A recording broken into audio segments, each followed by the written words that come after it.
Testing. Oh, right. We are live. So,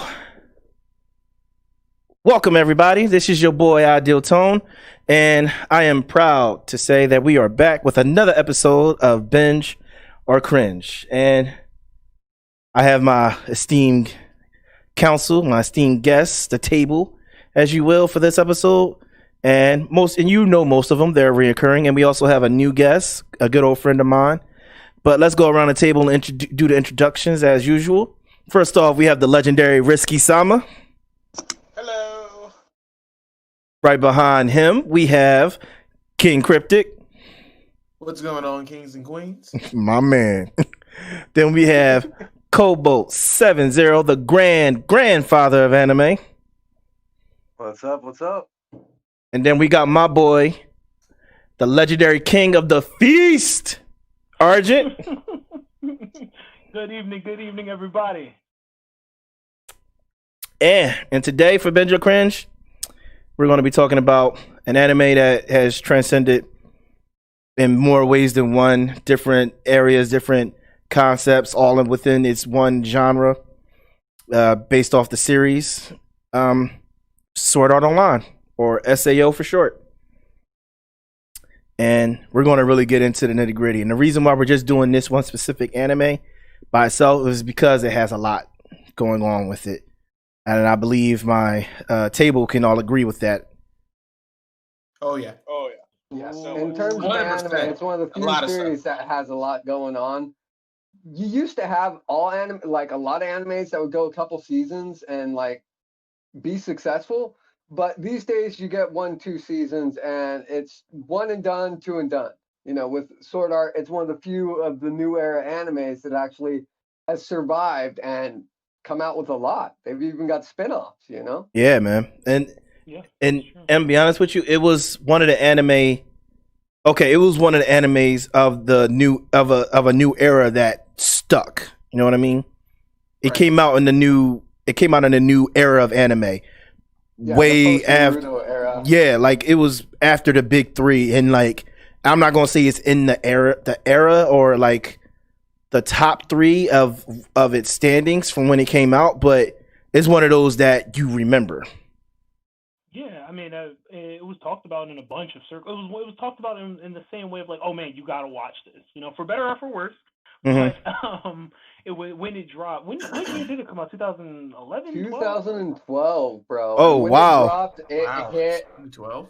hard. Like everyone was talking about it. That So first arc's probably one of the best anime arcs in history. So it came out during the re-arising of Toonami.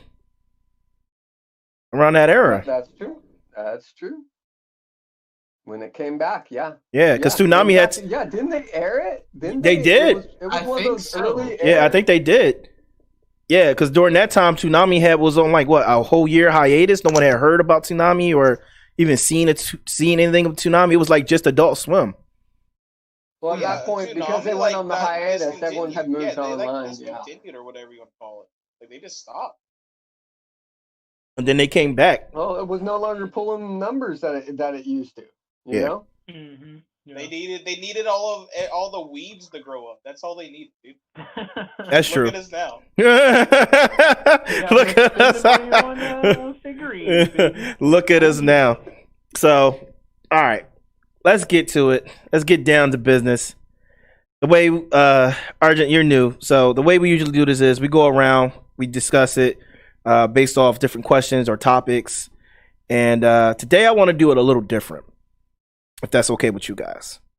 I want to do it to a point where we all bring something to the table. Like not necessarily that we don't, but I'll start it off with a question and then we'll go to Cryptic. He'll bring up a question or a topic and then we'll go from there.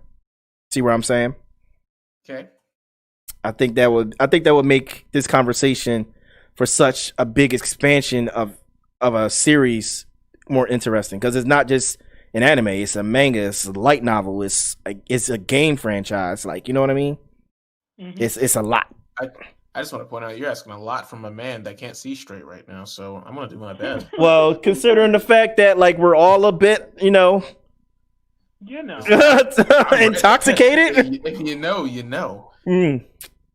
Oh wow! I almost spilled my drink right there. See, I can't even hold my cup. All right, so for me, I want to know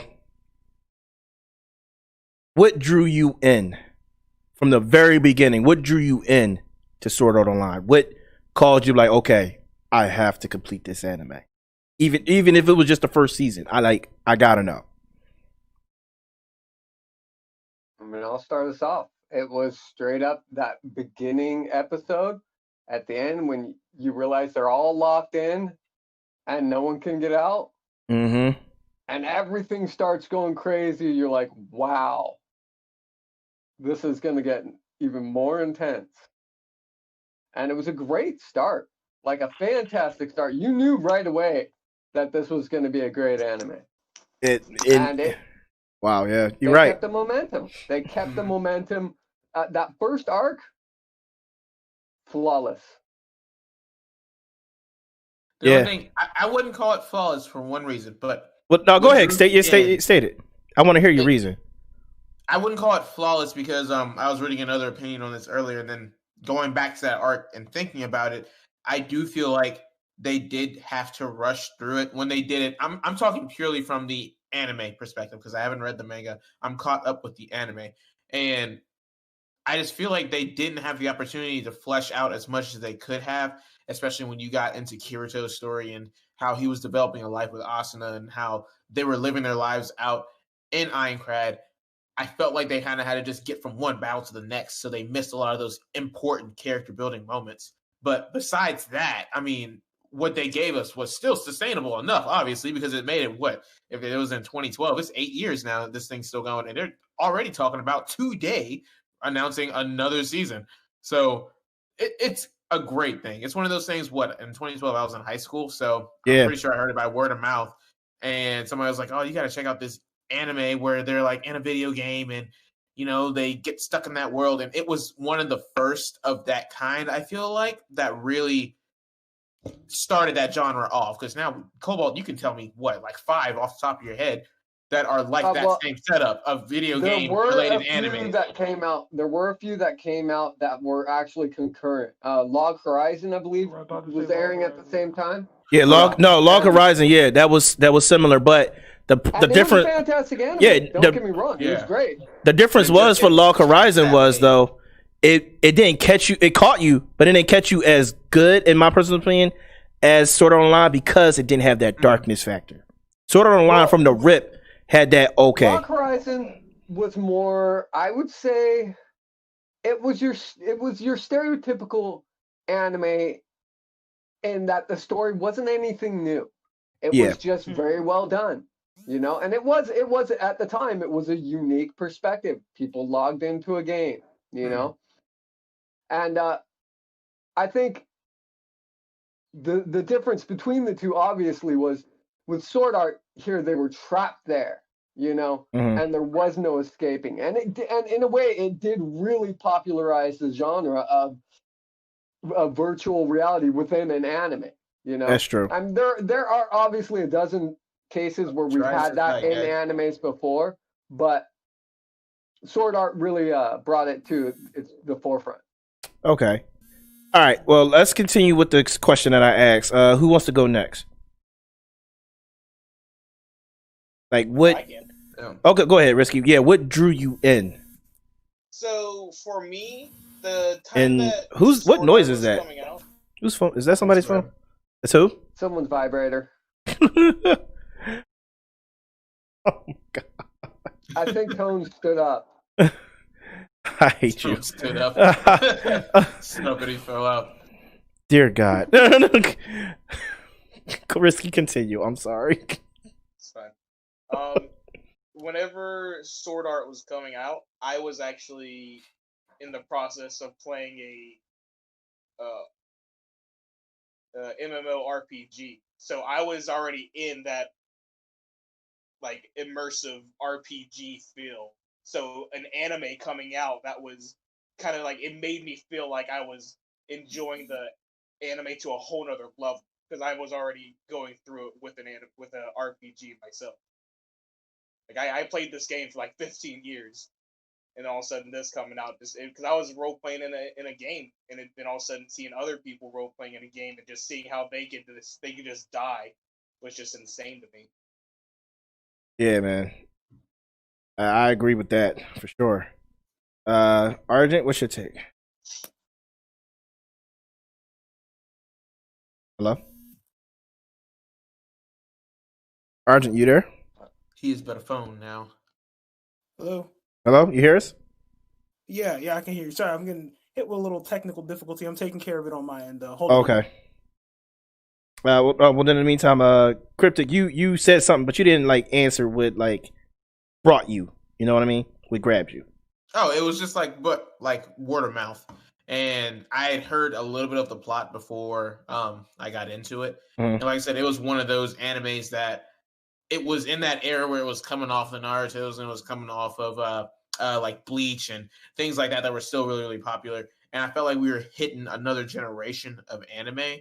And this was just one of those anime that really stuck with me. And it opened the doors for other animes of that genre to be good. Like, you actually gave them a chance. I feel like, in my opinion, it did that. Even though there was other animes that came around the same time that it did, that had a similar plot line, it was the first one to really make it good. Because, some of them, they get kind of lazy with it. It starts it off and it's like, oh, this dude opened a book and now he's in a video game world. Like, and then it just goes from there.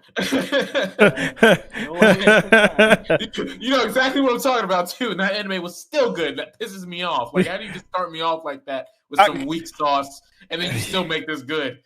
I can see that being the type of thing that would piss you off, Cryptic. You like to be hit from the get-go. I already know you. Dude, it has to be good, man. But it's a great anime. It's through and through. That anime made me feel something when I watched it, and that was probably one of the first ones to really get me that way with anime. All right, Arjun, you ready to answer? Yeah, I'm back. So, what drew me to this anime, definitely 100% word of mouth. At this point in time, I was an undergrad, so hearing y'all be in high school, I'm like, oh, my back.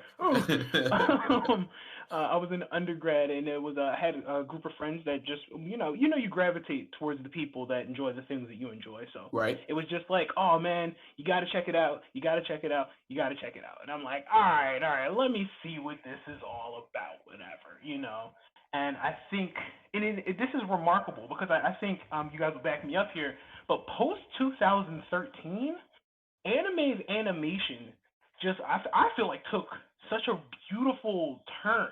And seeing as this is in 2012, the precursor to that, the animation for this was literally just like awe-inspiring. Now I'm not going to profess to be like any type of anime expert, but I hadn't seen anything like it before. I was like, man, this is amazing. Just the clarity in the motion and like the fluidness. Like every time Asuna did anything, it was like, But so the thing that drew me to it was just word of mouth, everybody talking about it. All right, cool. For me, I have to agree with Kobo. It was definitely the first episode. Just how everything was light and bubbly, and they were friendly and so full of life for playing this new game that they all been waiting in line for. And then everything just takes a dark turn. Everything. Not to mention the fact that the gift that the creator of the game said he had for them, which was the mirror, wasn't really truly a gift. If anything, it was a whole mind. Here it comes, a whole mind fuck. Because everybody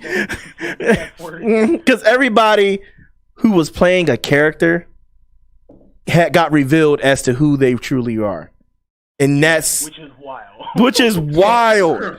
Which is wild. Turn from like a little tiny girl to this grown ass man. Yeah. You're like, whoa. Yo, like how? Just think about how much that messes with your mind when you realize the person you're talking to is not the person you're talking to. Obviously, you know that because it's a game, but just think about that. Like, but do we though?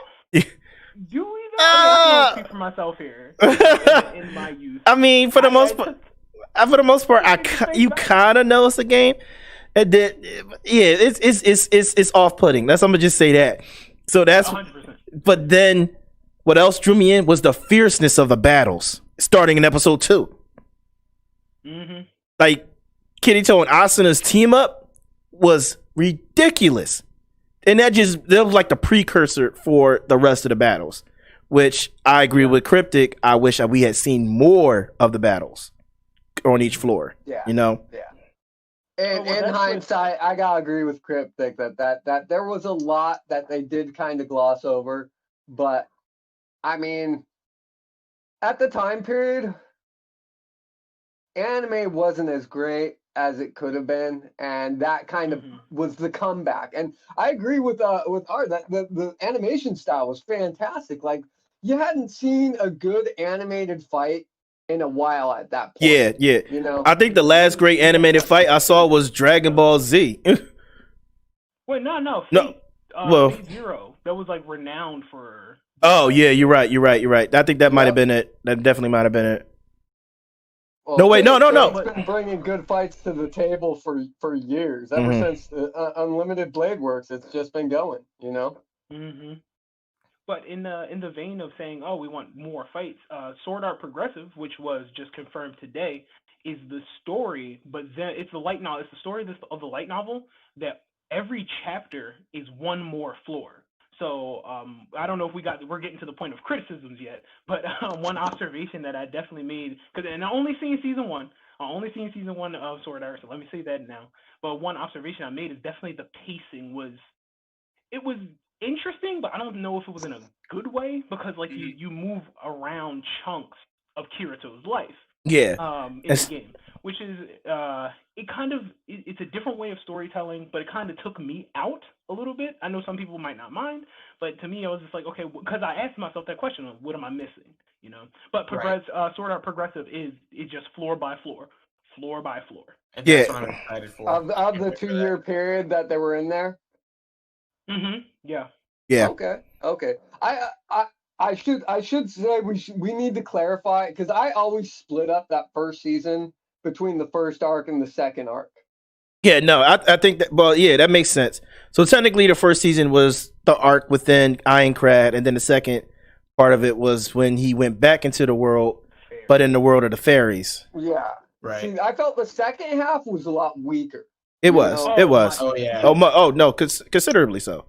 But that's because they took out the prospect of death, in my personal opinion. Or at least, I mean, there's a lot of criticism I hold for the second part of the first season, yo. Yeah, we could spend all day beating up that second half of the first season. We could, but I don't. But I'd rather not. People stuck with it beyond that was because of the fact that first arc was so good. People were like, "All right, we'll suffer through this. Maybe it will get good." Yeah. And in their defense, it did get a lot better. It did. And we've gotten a lot of good arcs out of the series. You know, I mean, even the spin-off. I went in the spin-off thinking this is going to be dumb. This is going to be ridiculous. Oh no, the spin-off. In reality, the spin-off was good. Fantastic. The spin-off was ridiculous. So, but yes, we could, like you said, we could beat this up all day. But let's move on and see what Cryptic has to offer in like conversation wise. Wait, what? Hold on now. You got something? Where we at though with the conversation? I thought we finished it. No, I mean, like, do you have a topic to pinpoint for the next part of the conversation? Oh, for the next topic. Okay, got you. So, food for thought. Would you consider Sword Art a harem anime? I started this off a little bit already. I started off a little bit already earlier with Risky. And I don't know if, Tony, you were in there when I was asking about it. Yeah, I was in there. Now we have to hear Cobalt and we have to hear Argent, what they say about it. I think borderline, but leaning more towards yes, because in the harem animes, the guy isn't always going for all the women. They're just there. And they even got his sister up in there, and that was probably the most interesting thing about the second season, is that it was a sister the whole time. So it's just like, I don't know. What do you guys think? Go, gentlemen. All right, I'll start this one. I've watched a lot of anime, and so I actually saw the harem anime scene come on, become popular, and then go out, you know? And we still, I mean, even today, we're still getting harem animes. But I can't consider a harem anime, and I'll tell you why. Because the overt sexualized nature of a lot of those animes are in your face. With Sword Art, it's not so much in It's a your little face. classy. It's a little classy. You know, Hmm. if you're gonna call it harem anime, it would be the classiest harem anime in existence. For sure, Alright? for sure. The most astute harem anime. I always felt like the That second exists. season. The second season was always the most aggressive for it to be like quote unquote harem. Yeah. Harem. Because I mean, Yeah, oh him and God, his sister yeah. definitely had a vibe going on, and you're like, "That's your It was- sister." Yeah, the It was whole weird, sitcom man. thing It was was like, I weird. walked out of the room for that shit. That's part of the reason why the second half, I'm like, nah, man, no. Oh man. But that was the time period for anime. That's when it was popular, you know? So, of course, those elements in an anime, I mean, you look at it now and it's like, kind of weird. But back then, it was normal. There was like 3 or 4 popular animes at the time that were straight up harem. Okay, but like, is everybody caught up with at least to the end of like the first Alicization arc after the war, all that stuff? I'm completely up to date. Okay, so you can understand when I say that you may have your harem animes, but Homeboy was out the game. He was completely shut down, and all the bitches from every universe came to save his ass. I can't. I can't. I'm sorry. From every universe, he had fairies. He had the swords. He had the gun come back with the fairy. Well, hold on, and his 3 dude friends. Oh yeah. Oh wow. Oh god. They're like, we're here too, bro. I don't care. Look. Really, it was just Didn't say a Klein word and to the them. barkeeper. It was Klein and the barkeeper. You know, that was it. The only other 2 dudes in the anime. I'm just saying the barkeeper's always been a chill, laid back guy though. Klein, I don't know. Klein was The barkeeper's a real one. Yeah, he was. Klein was, if you remember, Klein was his first friend. Yeah, he was. Yeah, he was. Yeah. Klein was that bull. Klein still is that bull. Klein's a day one. Klein's day one. He's loyal. But I will say this. Klein, sometimes I'll be like, I don't really know where his skill is at. I be like looking at it. He never had a glow up moment where it was just like, okay, he's actually got some potential. Yeah. He's like a Krillin.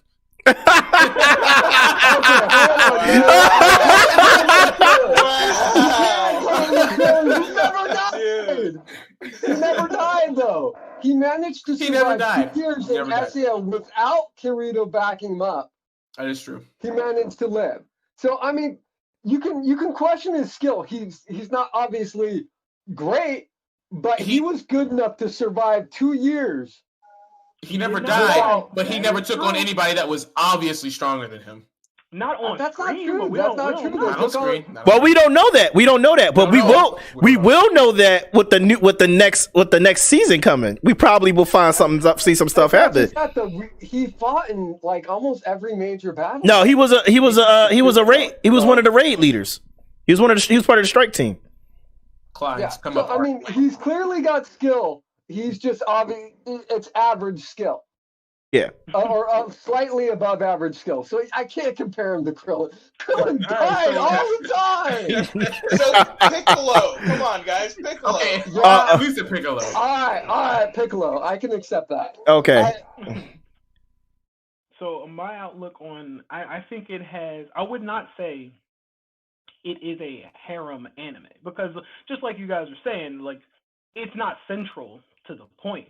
Do Kirito get people falling all over him? Yes, he does. It bothered me with Elizabeth because I was like, I love her, and then it's just like, what is happening? Why does this have to be here? Mm-hmm.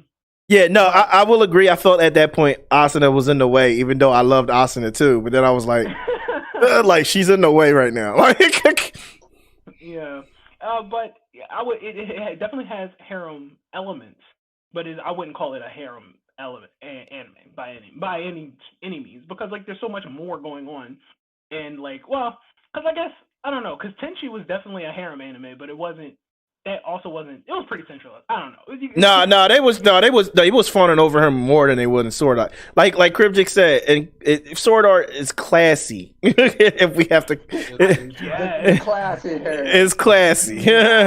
And like and Tenchi Muyo, if we can making that comparison, they was throwing themselves at the bull like heavy, like. Homegirl Alice shipped herself butterball naked to his house. I mean, yeah, was she an android? Okay. She popped out the box. She had no clothes on. I promise you that. I just seen the episode an hour ago. Yeah, no, she definitely was naked. She definitely was naked. Slow down. You got a whole ass wife out here of 200 years. What are you doing? Yeah. Damn. Oh man. So all right. Oh, risky. I'd have to say it is. I just think it is because risky. There's a lot more going on, but that does not stop the fact of what's also going on the side. Yeah, it's 20 girls to one main character. So yeah, I mean, I'm telling you. All right, then. It's an astute observation, but I'm standing on the side that I don't consider it a classical harem anime. In the sense that it's not sexualized, really. Yeah, that's true. Yeah, all right. For me, I was like, I'm on the border. I don't think it is, but at the same time, it has the capabilities to be so. What is lacking for me, like we've already stated, is the over sexualization for it to be a harem anime. Like, you know what I mean? Like, there's no denying that's a ton of chicks. Yo, yeah, no, I'm not denying that. Kirito got if Coochie on 2-day delivery isn't over sexualization, I don't know what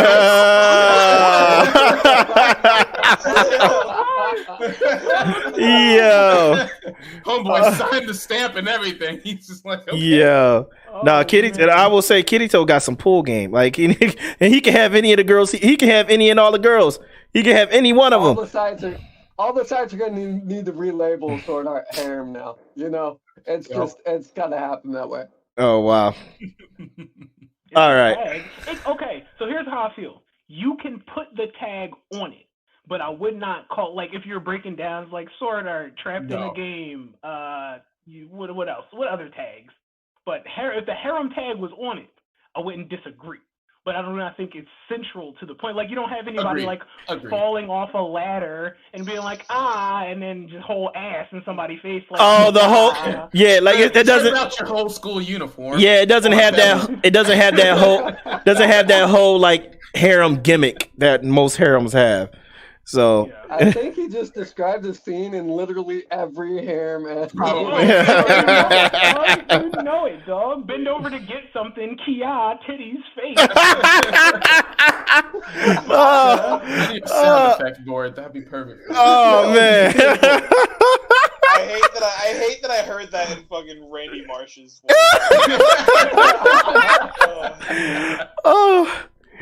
Okay. Next topic. Argent, you got something?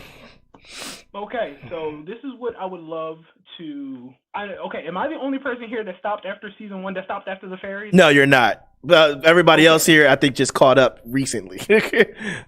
Well, not everybody. Not everybody, but... Well, hold on. Where is everyone at in the series? I am on... I didn't watch the new episode that came out today for Alicization, so I'm on the previous episode. But I'm that far. Okay. All right, so you're like me. You're caught up. Yeah, I'm caught up. Okay. Is anyone else essentially caught up?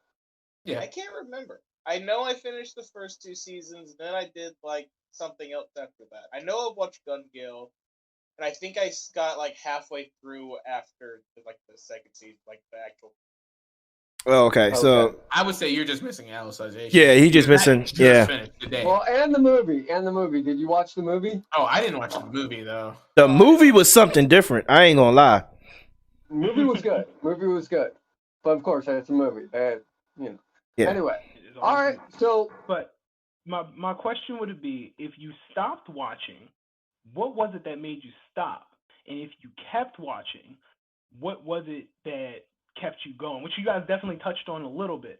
But I really appreciate all of the criticism and analysis that you guys give from the wide scope of anime you enjoy, and that's why this roundtable is really great, and I'm really excited talking to you guys.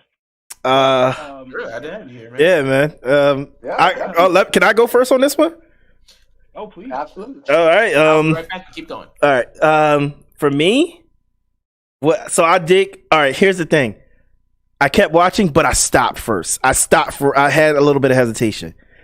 Okay. And the reason why I was hesitant was because the second half of the first season. I can put it in bullet points. We'll get there. I will bullet point exactly. Or when it comes back around to me, I'll say why I stopped. Okay. All right. The second half of the first season, like we already touched on, it got better in the second half of the first season. It did. No, what I was even say with the fairy arc, like when like what it was for me, I powered through it, and that would like to say there wasn't good episodes or bad episodes because some of the fights were cool, but yeah. Oh, dude, the fucking Minotaur! That was dope. Even with the fairies, when he fought the Ganon-looking dude, it was amazing. It was great. It was great. The problem for me was the length of him getting to what he had to do, and and the cliches, like even the fact that like he had already had his power, like he didn't reacquire his strength going into this game. Right. You know what I mean? He already had it from the previous game. I didn't really like that. I liked it when he had that sense of urgency to build himself up to get to where he was because of his will to survive or will to need to do what he had to do, right? Mm-hmm. So that was one thing. The other, I think that was the main point of why, like, it took me a minute for when Gun Gale came out for me to continue. And then, like, I didn't really like the whole aspect of, like, them adding guns, but that's neither here nor there for that part. What kept me going for what? Huh? You never think of turning everything. Okay. No, but what kept me going was as we got to the end of the second half of the first season, where he kicked the dude who was just messing with Asano's butt in real life. I was like, this dude Kirito was a savage at that moment. Kirito was a savage in that particular one moment. Like, he slammed the dude's face into the car, held the knife. Like, I don't want to really get into it and ruin it for anybody who hasn't seen it. But if you haven't seen it at this point, 8 years. Yeah, you're right. You got a good point. Like Kirito beat the snot out of this dude in real life. He beat him in the game, but he beat the crap out of him in real life. And I was like, this is the darkness that I missed from season 1, from the first part of season 1. Like, you know what I mean? So that's what kept me going. And then I'm glad I did continue with Gun Gale, only for the simple fact that it did bring up some dark memories for Kirito in that series. So that's my take on that. I like the last aspect of what I heard. Can someone go after me? Go for me. I'm sorry. Yeah. I'll go. All right, for me, that first half of the season 1, the pacing was fast. The story was fantastic. It was epic. The second half of the first season was slow. It took forever to get to where he needed to go. I had the same issue that you had with it, Tone. Just the pacing went to a crawl. Yeah. Some of the fights were great. Some of the parts in it were awesome. But if I were going to walk away, it would have been at that time. The only reason I stuck with it is because that first half was some of the finest storytelling, finest anime I'd seen in a long time. And I was willing to suffer through a season of bad to see if they were capable of capturing that again. And they did in a lot of aspects later on. Like, I felt Gun Gale was, I wasn't 100% on it, but it was entertaining. It wasn't anything revolutionary like the first half, but it wasn't bad. Then you had the spin-off. The spin-off was fantastic. Worth sitting through the whole Gun Gale arc just for that spin-off. Mm-hmm. Nice. And I feel like they've recaptured a lot of what was good about that first arc in the new season.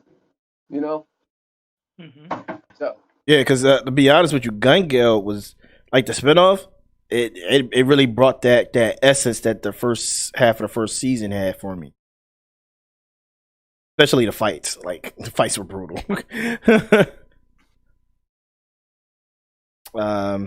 Who's next?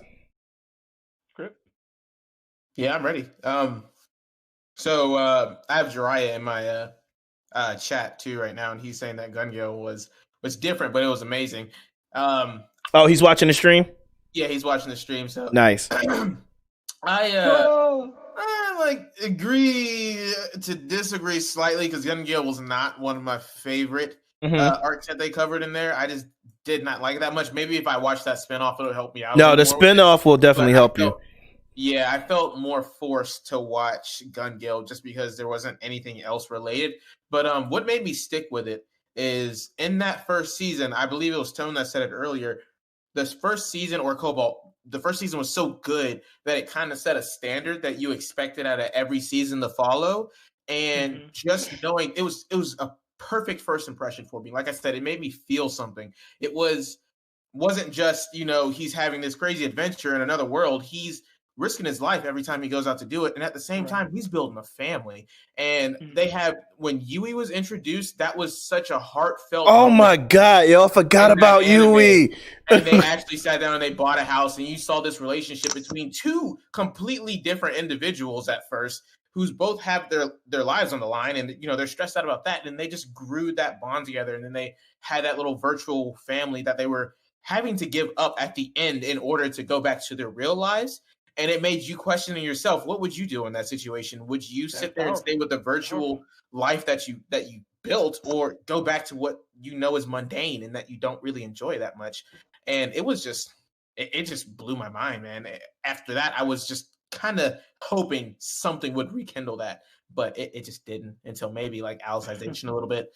But that's what it was for me. That's a good point. I mean, you bring up, that's one of the things that I really liked about the anime, because a lot of animes, you'll get these actions and then like high octane stories, but they almost never capture that slice of life that would exist in the quieter moments of these worlds. Sword Art was one of the first to really do that within an action story, So and they did such a great job with it. I mean, like, I'm not even into slice of life anime. Those, most of the time they bore me, but in that instance, it captured my heart, and mine wasn't the only one. Oh, you big softy! I don't even know. I like everything I could say right now would probably get you banned for life.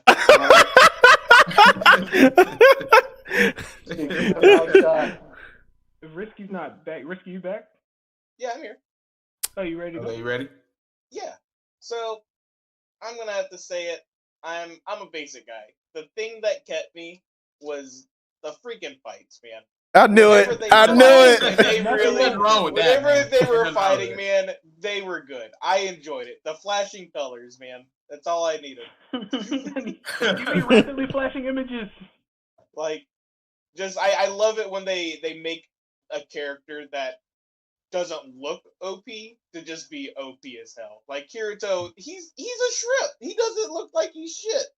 But he clears that ass up every time. And I'm about it, dude. Yo. And let's not forget Asuna. She ain't no slouch either. Like there's no reason. Look, there's a reason why Kirito on a low key side is scared of her. Like real talk. He be like. Like when people like, you're not gonna help her, he be like, she don't need my help. she don't need my help. No way. She got my ass over here. Like she might kill me in the process. But this brings me, and I'm gonna try to keep this real bullet pointed and real quick, because I know we don't need to harp on the fairies, right? So I watched season 1, thought it was amazing, and in fact, I think the resounding agreement is like on the strength of that first half of the season. Carried me, was like, okay, I'm gonna watch this no matter what. I'm really interested. See, what I love breaking down and talking about this is like the different tropes and writing styles that appear in anime and storytelling in general. So we have like even at the start of the fairies, we're like, okay, we have Kirito, we have Special Boy. So I'm interested. I'm like, okay, he's got to build a whole new character. This is cool. Maybe he's going to take a different approach. Nope. Special Boy has his powers. He's still special, and I'm like, oh, okay, well, all right, cool, fine, and then going forward, this is a big point for me. I love, and this is definitely a criticism that has gotten better over time, but like treatment of female characters in anime, like Asuna, I love that she was one of the best out there, like period, like running the floors, pushing to help people get out of there, and then in this fairy season, completely stripped and reduced for what? For what? And don't even get me started, because like the fucking the F word. Remember when she was in the cage and like who would make their avatar just tentacle creatures? Nobody has tentacle creatures for avatar. Why? Anyway. Yeah, that was really weird. They were reaching, man. That's not the first time they did that either. That's not the only time they did that. No, are there going to be tentacle avatars? Yes, we cannot avoid it. But that's my one bullet point. Them powering down Asuna and everything that happened in the end was so. Whenever I talked about Sword Art Online, and people were like, "It got good," and then they said this like, content warning, sexual assault. But they were like, "Oh, it got really rapey," and I'm like, "What does that even mean?" I couldn't conceptualize it. And then when I watched it, I was like, "That is the perfect way to describe that. Like, why is this happening?" Yeah, I forgot. I'm gonna be honest with you. I think I blocked that part out mentally because, like, why did this? Like, why did it? It's one of my issues with that second half of the first season. It became, like you said, it became a pattern anime. The standard shit you see with. Like, you want to talk harem like tropes? Right there, dude. Yeah. That whole second half was everything you would have expected from the standard harem anime. There wasn't obviously there were points where you were like that. Okay, it had the feel of Sword Art, but it was just not as strong.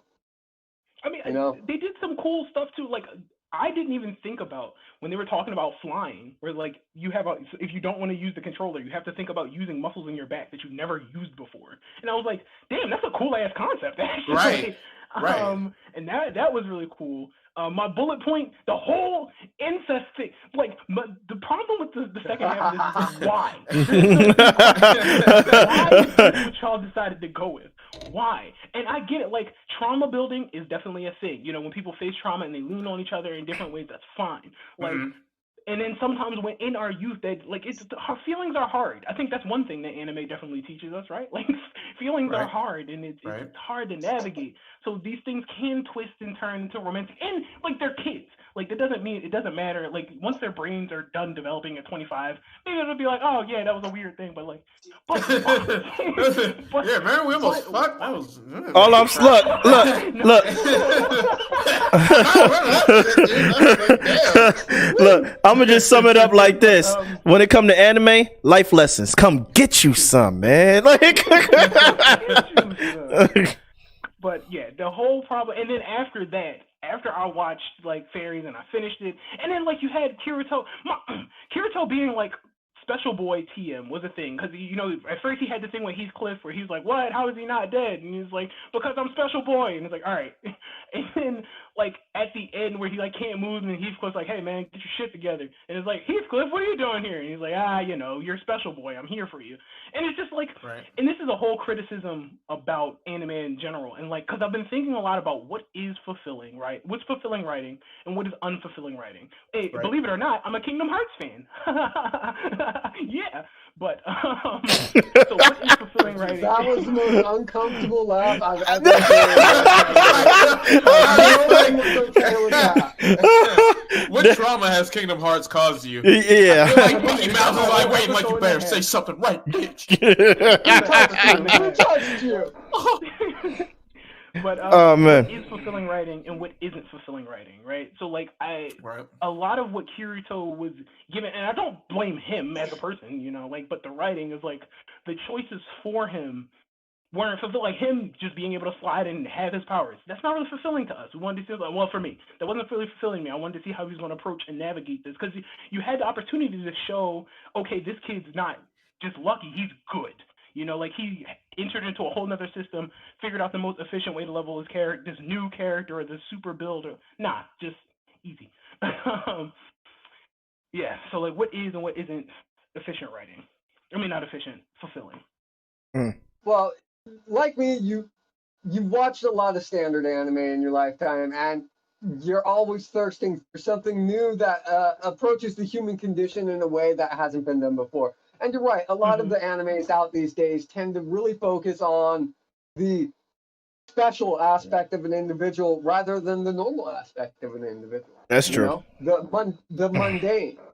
But that's just it. People don't really go to watch shows to see the mundane everyday life of an individual. But what we do enjoy watching is a mundane everyday individual being thrown into a situation that he has no control over, that just isn't mundane. You know, and that's why the first half of the arc, it was so great. It was like, here you had, okay, he's a pretty good gamer, but he's just been thrown into a world that's totally in disarray. And that was awesome. That was unique. But it did end up following a lot of the tropes that you would get with anime. So I understand that. I got a ton of anime for you if you're looking for stuff off the beaten path. Yeah, no, look, we don't call him the grandfather of anime for nothing. Like, I'm serious. I'm dead serious. So I hear you saying about like the people might not be interested in the mundane, and I have to raise you Demon Slayer. Because it is not. Oh wait, no, we're not doing that. No, we're not. No, stop. If we it's not forbidden. But if we go into that, because we already discussed Demon Slayer in our previous episode. But if we go back to that, Cryptic is not going to stop. I can tell you that now. He is not going to stop. He's gonna be worse than Kobo on a regular day. No offense, Kobo. That was hurtful. I was like, damn, Kobo. What was he wrong? Let's be honest. You did me dirty. I'm gonna go cry over here. All right? I didn't do you as bad as Dinky did. Come on, you know Dinky. It's all right. I deserved it last episode. I deserved it. I was a little out of control. Dinky lost his mind. Dinky was like, "Okay, that's it. You're in the corner." Modern masterpiece, bro. Yeah. Demon Slayer is like in my personal opinion, for anime that have come out recently, is like the master work. Is like it's beautiful for so many reasons. Yeah, so man. Many. And just that taking away, just touching on this one point, because it seems like real sensitive, so I'm going to just touch on one point, then we can leave. But seeing, because I was raised on shonen, you know, like I saw the Dragon Ball, Z, had the big three, Naruto and Bleach, you know, One Piece. That was my big three. Big three changed apparently. Man, it's not even a big three; it's like big two. But in those melodramas, right? Like you punch and you can't punch hard enough, but then friendship and you can punch hard enough. Yeah. And it's like, is that fulfilling to me now as an adult? So to see Tanjiro, like the first like 5 episodes was literally just him literally getting good. And then they paced it in a way that like kept me interested and like kept me like what's going on. Like when it came out about the foxes, I didn't know. I thought the foxes were like people. And I was like, oh shit, son. But and to see him like sell this thing that was like out here just killing people, it was great. It was really good, and to see him be really good character development in that series. Yeah, for sure. Yeah. Can I make a slight mention about that? Cryptic, you got two. My only one. You got 20. You got 20 seconds. We'll give one. This is awesome. All right, listen. Can I just say that with what Arjun was saying about his development and how he just matured as a samurai, he was shit to begin with. He was absolute garbage. Had that slight bit of potential, right? But then he came to that part where he had to overcome and mature into another level, and he had to slice that stone in half. But in his mind, he was having that battle with the other kid that came before him. That was on par with, for me, like when Naruto had to go against Zabuza when he went against Zabuza. Okay. And then he made that key moment, like, okay, this battle right here just changed how I perceive like reality. Like this shit is real. Like this shit means something. And that was just excellent character development for that early beginning part. I'm sorry. That's all. I think that's a good comparison. Development. What's that? Best character development, hands down, was Guilty Crown. Oh my, bro. Yes. We talked about this in the previous episode. You know what? No, stop. I'm about to do. I'm sorry. We're diverging. I'm stop. You see, yo was about to have me lose my mind because you know, Cobalt, you hit a trigger. You know how I feel about Guilty Crown. You know that. That is it. Ooh. Okay, Cobalt, what's your topic? My topic. Let's talk about Seed. Talk about what? Seed. And its purpose. The Seed. Yeah. Oh, the Seed. Okay, it took me a second. All right, I got you. Okay. What's your opinion? What do you think the end goal of Seed is? In my eyes, I see it as the advancement of bringing AI to the level of humanity. Well, I'm be honest with you. I think this is going to be a quick round based off what we all think. I'm in agreement. My personal take on it, the Seed is obviously to bring AI into the realm of reality and merge the blurred lines between the two. But I also think it was more in the sense that it was Kayaba's way, not of reprieving him, not what do we call it? Like, not what do you call it when you like? Seed was the whole purpose of SAO Online. Yeah. So it was a way for him to expand on and continue the love of the world that he created. But he killed so many people to achieve his goal. I know, and that's the dark premise of it. But besides that, and the crazy thing is, he never really saw the darkness of what he was doing. He never did. At least that's Well, no, he did start to come to terms with it at the very, very end. You know, when he's fighting Kirito and they're having that moment after he gets beat, he has to come to terms with it. That's true. Until that point, he justified his action. That's true. And he at that time he had only alluded to the possibilities of the Seed, and we don't really know what that's all about at the end of that. We only know that was his reason for doing all this horrible crap.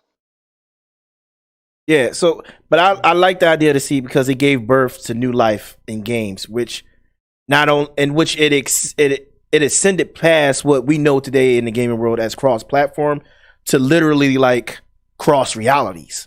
Like you can take your character from one game and transfer it to another, and it still have the same basic characteristics and everything, but it'll have a different type of potential in a different game. You know what I mean? That's in a whole new game, a whole new reality.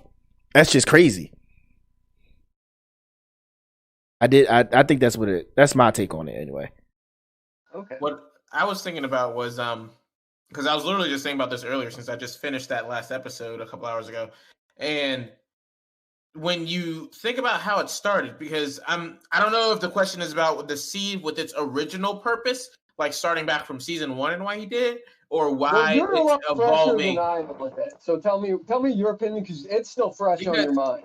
Because they just talked about how that they wanted to Wrath, right? The newly reformed Wrath. Yeah. They're saying they want AIs to be able to walk and talk and live, maybe even start families with real people, right?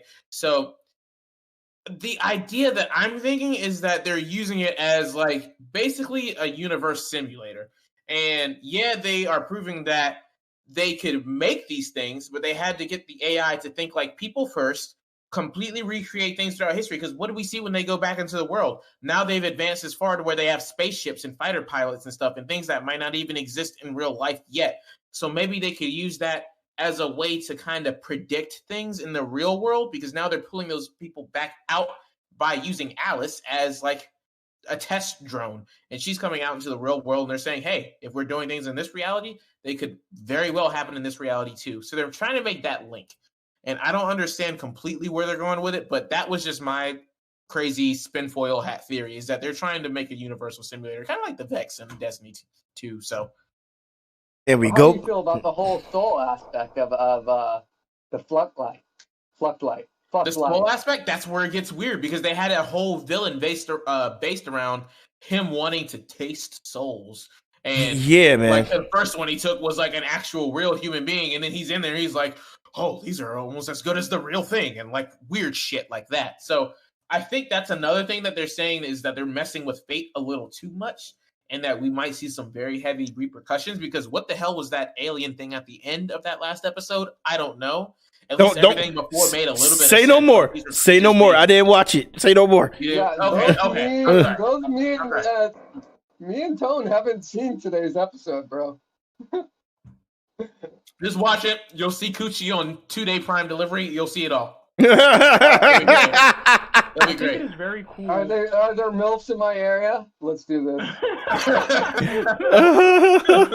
I think it is really, really cool to see the prevalence of the story of Frankenstein about humanity. It's so interesting that, like, in so many tales, hundreds of thousands of tales, humans are always our own undoing, you know?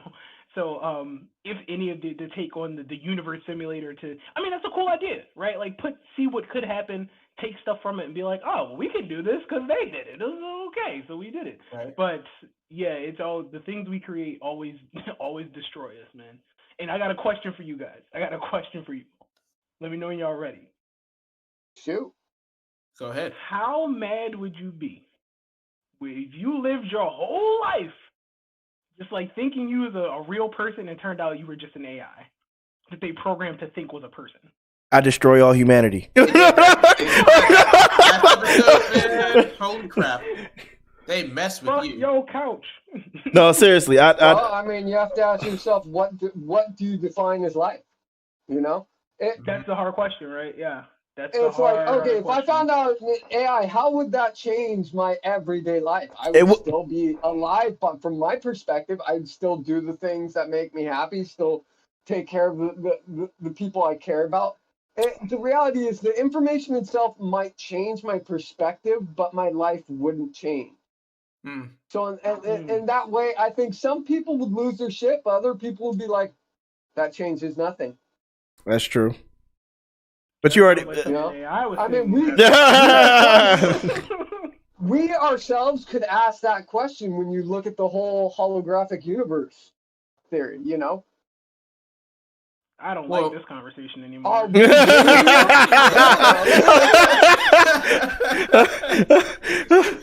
is getting scary, guys. At this point, you can tell. Well, if you're going to take it from a philosophical point, what we experience is our reality. What's beyond that and what we don't know. If we were to experience it, maybe our perceptions would change. But I mean, you don't know what you don't know. That's true. I work at Walmart, bro. I am in.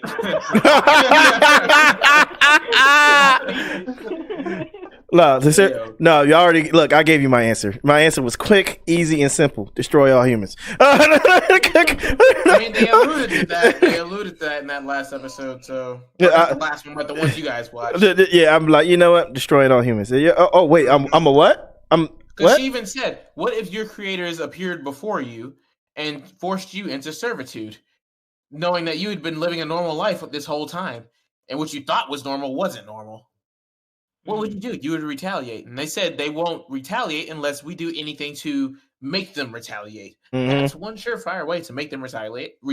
And there are people that know about it, as we saw in that last season where Wrath was completely under lockdown because they were getting invaded by other foreign countries that want the same technology so they can make weapons. So yeah.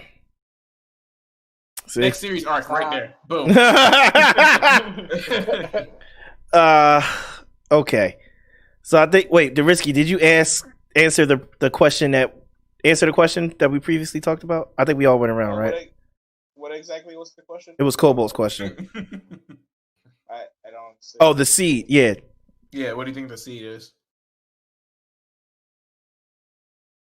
for some reason when you guys were saying the scene, I'm like completely drawing a blank. For some reason. Basically, like the world code at the end that the guy that made Aincrad, he gave it to Kirito, and he said, "Take this and do something great with it." Oh, what is it? Yeah, like, what's your take on it? Yeah. Yeah, is the purpose of it. This is mad spinfoil theory, so. Yeah, see, something like that, I would always assume that he wants Kirito to take in his footsteps and he wants him to turn to, like I would not be surprised if that is the thing. That I wouldn't be surprised if we see a crazy fucking series where Kirito is the fucking bad.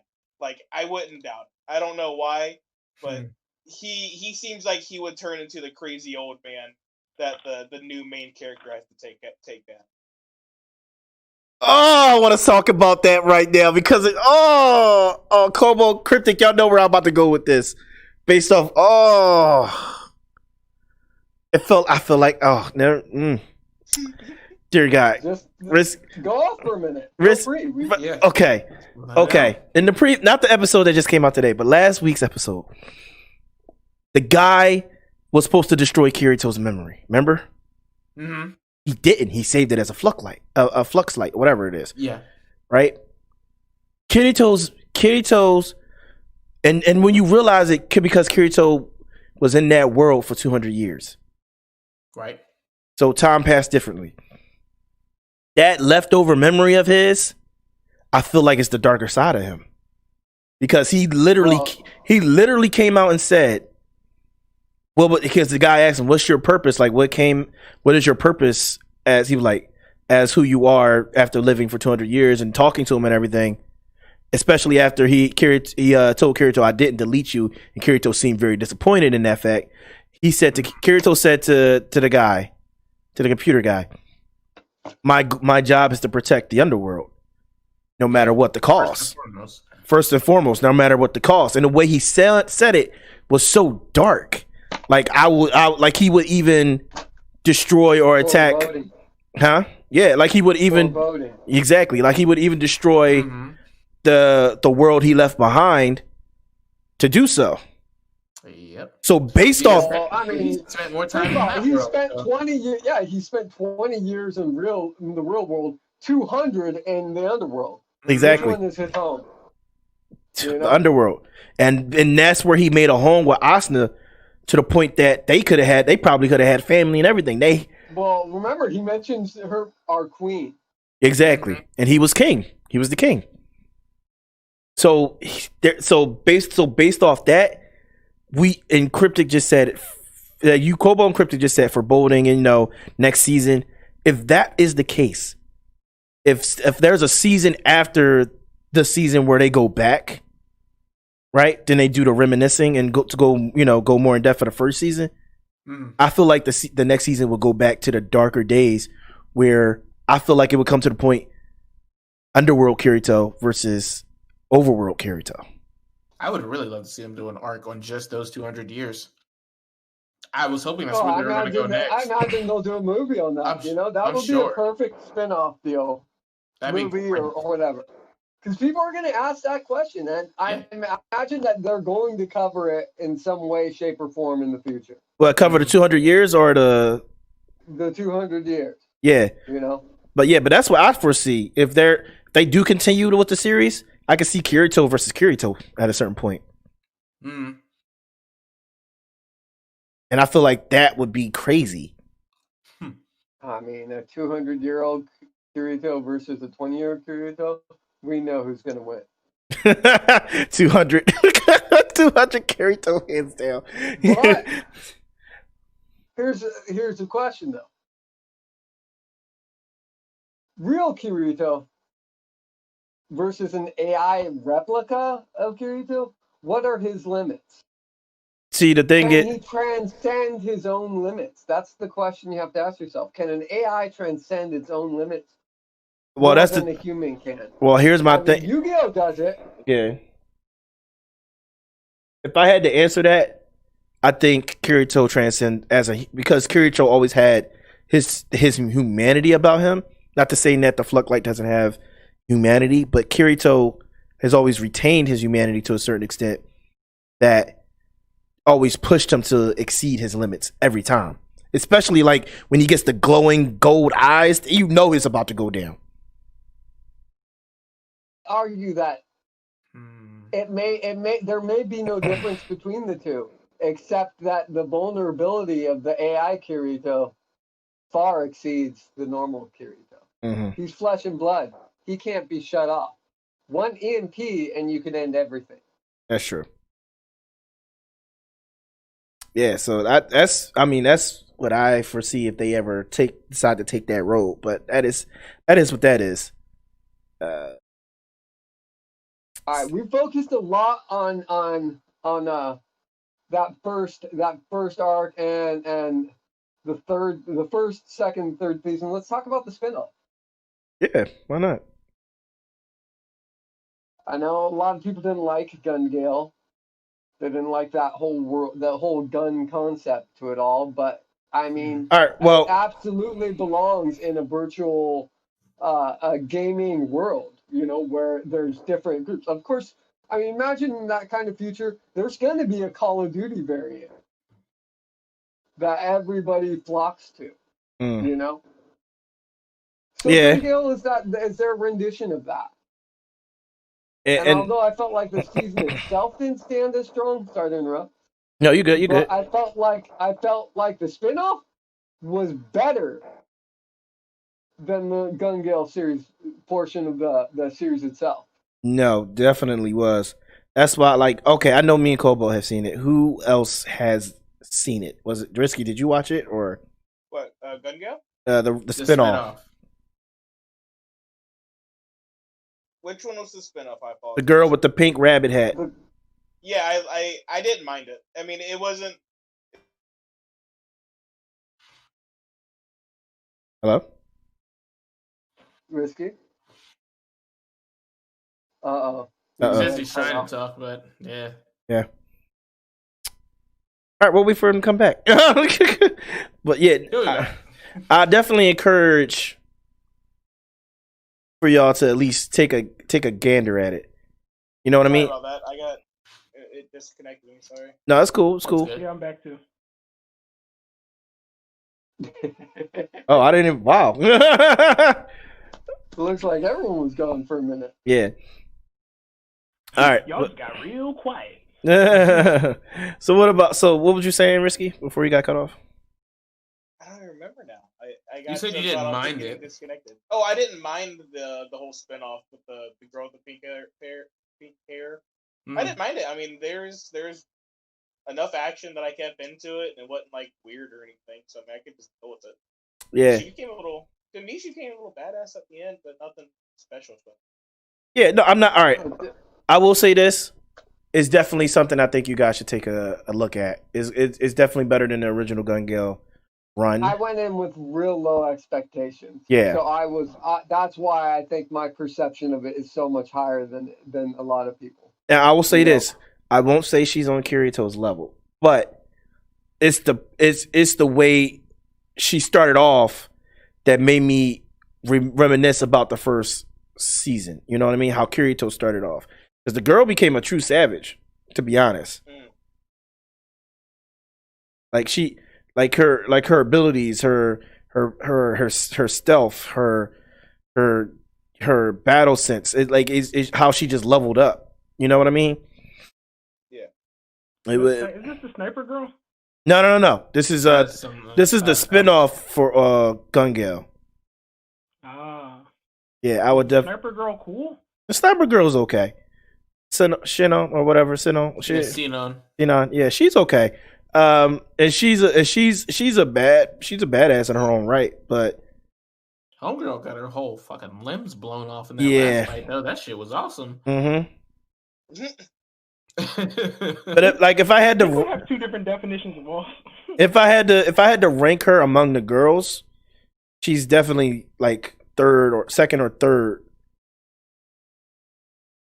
Where I would put like Asuna as number one. Who would you put as number 2 or 3? Remember that girl from after the Gun Gale arc that's Asuna the fought. one who was originally supposed to get the dual wield swords. Mm-hmm. The one with the terminal illness. Uh-huh. Yeah, she is a true warrior, like literally. And Kirito was, and don't get me wrong, and Kirito was, he was humble enough to admit that she probably would have had the dual blades if she was in the game. Yeah, she wouldn't have beat him if she weren't sick. Mm-hmm. So he acknowledged that fact. Who's this we're talking about? This is a girl that Kirito and Asuna both fought at one point within the fairy version of the game, and she's actually okay. You know how Kirito is the fastest when it comes to reaction time? She's faster than him. Yeah, he was the only person to get the dual wield swords. But had she have been there, she would have been the one to receive it because of how good she was. Mm-hmm. She was better than Kirito. Yeah, like. Is this the girl with the black hair? Yes. Mm-hmm. And the pink eyes or whatever? Mm-hmm. She wore purple. Purple, yeah. Yeah, her. Okay, I know what you're talking about because she came back a little bit in the last one with Asuna. Yeah, and she was like egging her on from the afterlife. Which I hate that. I hate that shit. I hate characters that are coming back from the afterlife and they just fade in and fade out real quick, boost the power. Crypt is like, you dead. Why do people Stay dead. not like freak out the way they should? Like they see their loved ones floating that they watch die floating in front and they're like, wouldn't you be like, God, right. cross or something, Look, you dead. Why are you here? Stay dead. I got this. Hey, what's up, man? Like, I got this. You good? You good? Okay, return to the afterlife. Jiraiya said that he loves that the game was the outlet for her true self since she was so shy in public. Right. Yeah, she was very outgoing in the game. Yeah. Good call. Good call. Why are you in here, Jiraiya? I don't know. He has every access to it like we do. Yeah, I'm going to have him in the next one. You're coming in on the next episode. He's coming in the next one. Yeah, for sure. We got to swap out and get different people up in here, man. He's sizing us all up, and then the next conversation is going to take us all out by the ankles. I don't even look. All right. Well, before we get to that, I feel that we've come to a point that we can all agree Sword Art, with its ups and downs, its good and bad arcs, is something that is worth watching. It's a binge. It's a binge, especially if you can get it all together now the way it is, because there was some pretty long hiatuses in between. Yeah, and a lot of the different.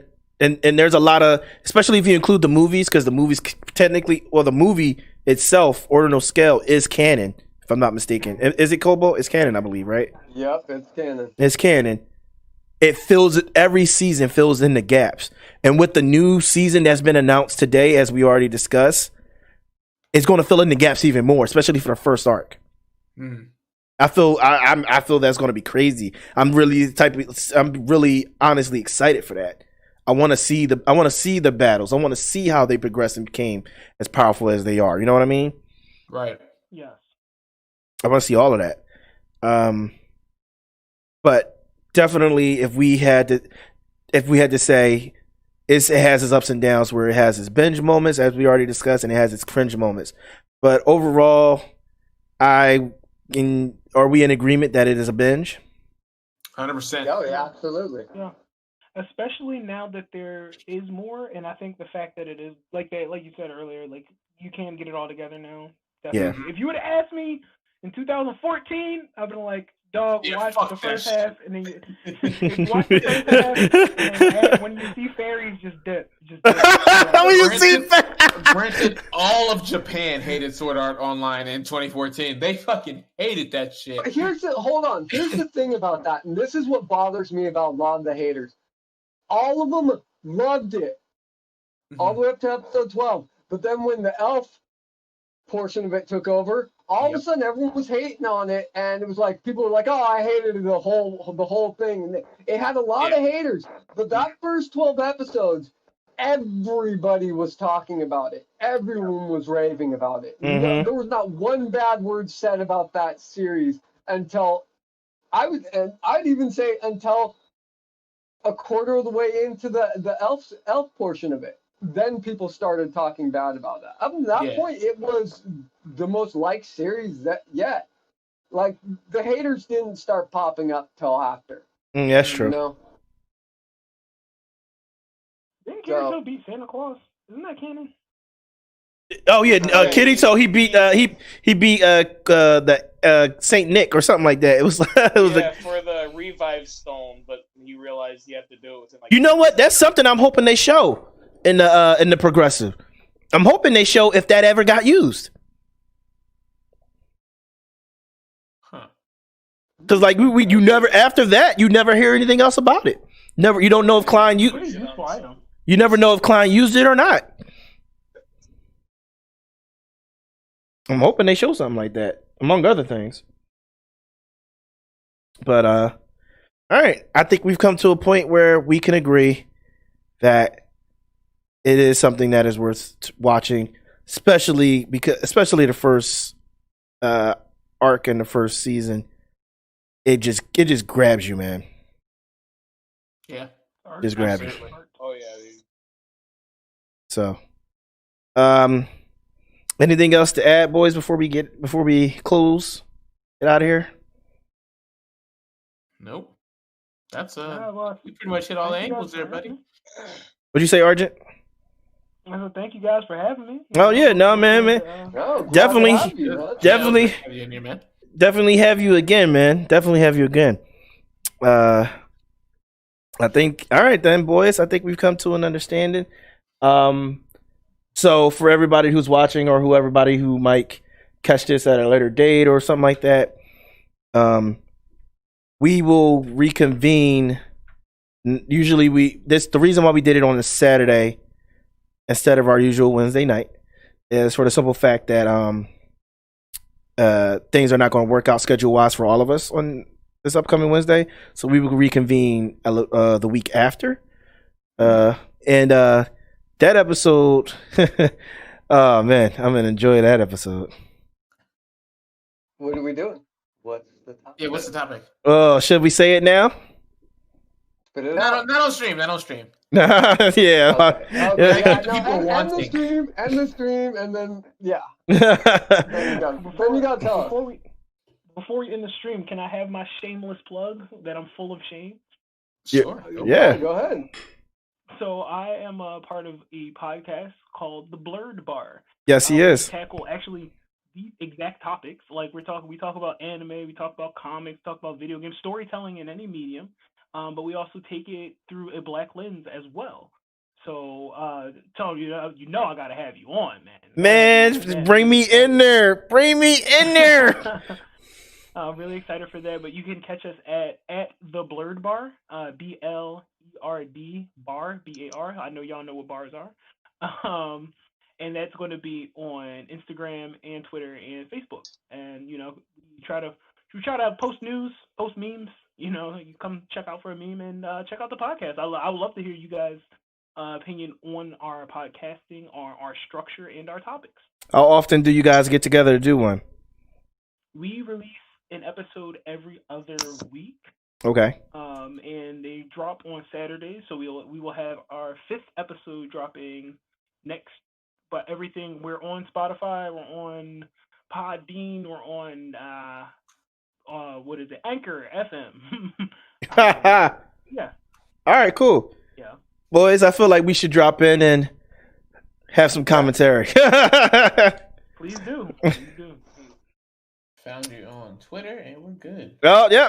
Cryptic is on it. Cryptic is on it. Look at the follows, bro. I always love the He support. is on it. Always. Yeah, so I think I'm glad to have all you guys as usual. I'm glad that you could be here. And as always, I hope you enjoy it being here, guys. Of course. Oh, Always, man.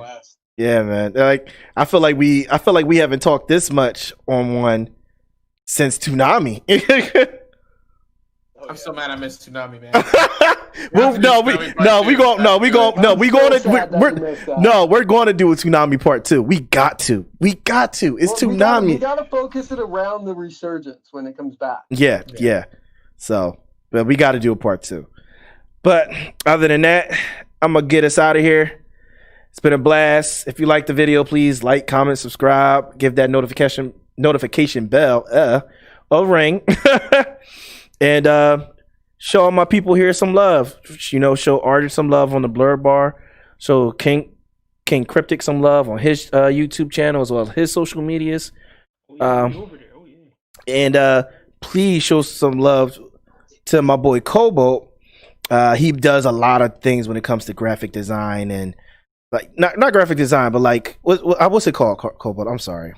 I just do animation. Animation, yeah. Animation, illustration, you name it. Yeah, he even has some shirts, man. Fucking best. No, he is the best. Me and Cryptic can vouch for that. Cobalt 7 with a K. Uh-huh. There you So go. definitely, My shameless plug. yeah, definitely check him out.